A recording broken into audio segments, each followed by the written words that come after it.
जुन्नरमधून जुन्नर तालुक्यामध्ये वादळी वाऱ्यासह पावसाने चांगलाच धुमाकूळ घातला आणि पिंपळवंडी, वडगाव, आनंद परिसरातील शेती पिकांना याचा मोठा फटका बसलाय। पावसाचं पाणी शेतात साचलं आणि हे पाणी साचून राहिल्यानं शेतमालासह शेत शिवारांचं सुद्धा मोठं नुकसान झाल्याची माहिती आहे।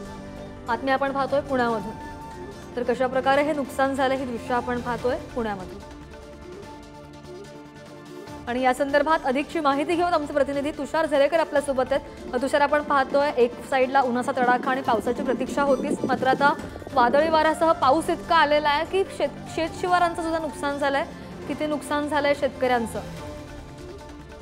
नक्कीच एकंदरीत जर आपण पाहिलं तर उत्तर पुणे जिल्ह्यातील खेड, आंबेगाव, जुन्नर आणि शिरूर तालुक्यांमध्ये गेल्या काही दिवसांपासून अवकाळी पावसाने खरं तर थैमान घातल्याचं एकंदरीत पाहायला मिळते। काही भागामध्ये दुष्काळ सदृश परिस्थिती, तर काही भागामध्ये अवकाळी पावसामुळे मोठ्या प्रमाणामध्ये नुकसान होताना एकंदरीत पाहायला मिळते।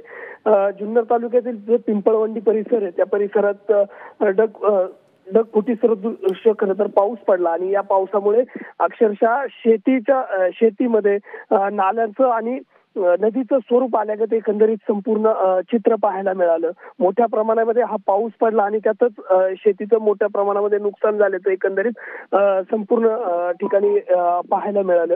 गेल्या काही दिवसांपासून जर आपण पाहिलं तर जो उन्हाचा कडाका आहे तो मोठ्या प्रमाणामध्ये वाढला आणि त्यातच आता या पावसाने कुठेतरी